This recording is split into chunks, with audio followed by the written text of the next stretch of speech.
Dear Mr. Chairman, distinguished members of the jury, members of the opposition, fellow members of the proposition, members of the House, ladies and gentlemen. Our Prime Minister, my dear colleague Remy, brilliantly exposed our arguments for tonight, and I think that they can be summarized in one single sentence.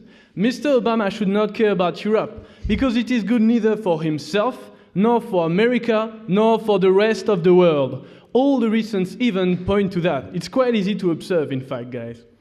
Yeah, you may like the idea of the old continent, but none of you would actually like to live in Europe. Here's the proof. When Mr. Obama tries to put a little wine in his Coca-Cola, it just does not work. 3 words: healthcare reform. He had to change the very heart of it for the law to pass, so that now it has become meaningless. Not only that, but now the debt of the US is up to the roof and the whole country hates Mr. Obama. And that is partly why he lost the House recently, as my colleague Jules eloquently explained. Yeah, here is a crazy idea for the opposition. Instead of caring about Europe, shouldn't the American president care about the American? So stop implementing European solutions to non-European problems and start worrying about your own situation. Regarding America itself, our third speaker, Joanna, clearly explained that the nature of Europe and the US are just not the same. I'm sorry to break it down for you guys. You travel to Paris. It's all very nice and magic. But the true face of Europe is not in the golden gates. No, thank you. Is not in the golden gates of the Champs-Élysées, but in the nude beaches with a fat naked guy in front of you eating sauerkraut at breakfast. Is that what you want for your country?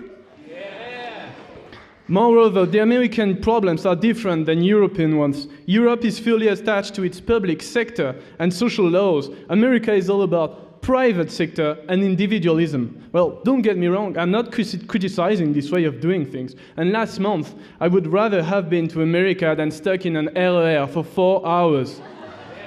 America and Europe should be separate but equal. Their union is inefficient. It doesn't work. At last, Omar superbly explained why, for the sake of Europe, Mr. Obama should not care about us. Europe is the first economical power of the world, but lost its dynamism. Yeah, I end my sentence and I take your point.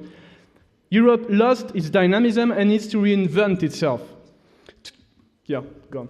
So is caring about people in the United States and caring about the hundreds of millions of people in Europe mutually exclusive for Mr. Obama and his position as United States president? Okay, so that's actually quite interesting, and it leads me to my rebuttal. Thank you for this. Mr. El Khatib, you mentioned Nixon, which was good at multitasking, as you mentioned. Yeah, he could do the environment policy and at the same time do the war in Vietnam. Nice things to do. Don't you think the day he took this decision, he rather should have focused on his laundry, as you told us you do, Mr. El Khatib? The world. Plus, there's another fact. At that time, America was not in such dire straits. I mean, right now, your unemployment and your debt has never been so high. China is growing on you, whereas at that time, it was not the case. Don't you think it's the right time to focus on your country and stop trying to serve the whole world and invade random country? The world does not need the American and Mr. Obama to look over its shoulder all the time. Well, we've been hearing quite interesting things from the opposition. Here's a little recap of what they've been saying tonight. Let's take a little trip together around planet Yale. Even if for some speakers it is more a TGV trip than a cycling tour. Well, Ms. Brits, you said we are America's mother, and for important decisions you need your mom. Well, I don't agree at all. When it comes to find your true identity, you don't come whining to your mother anymore. Mom, we've crashed the financial markets of the world. What should we do now? Well, honey, you did your best. You really shouldn't do anything anymore. At one point, you have to take your own decision, and we also, at Mom's Solution, resulted in your country with the healthcare reform. And you said also that he should solve all of it by himself. Hopefully, he has a bunch of clever people from Yale or something, clever university as yours. We're just saying that Europe's solution don't work because the people, the country, the situation is different. So stop using solutions that are not made to be used in your own country. Then, Miss Potter, well, you talked about the environment field, that we are an example. Well, first thing first, we may not emit any carbon, but we rely entirely on nuclear. So we don't pollute for 100 years, but for 100 centuries. So that's much nicer. Yes, we are an example. Thank you for this.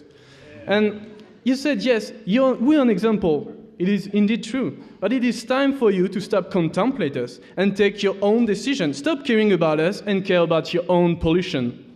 And FYI, you talked about the first democracies and the fact that they were established in Europe. Well, the human rights, supposed to be French, come in fact from the US Constitution, inspired by the Constitution of the state of Virginia. So it's all American, in fact. Sorry, guys. You should really look in your own country for this.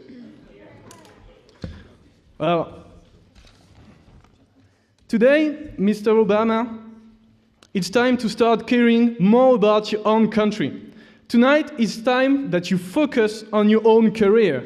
Tonight, let the world and Europe take care of itself. Mr. Obama, you shouldn't care about Europe anymore. Please adopt the motion.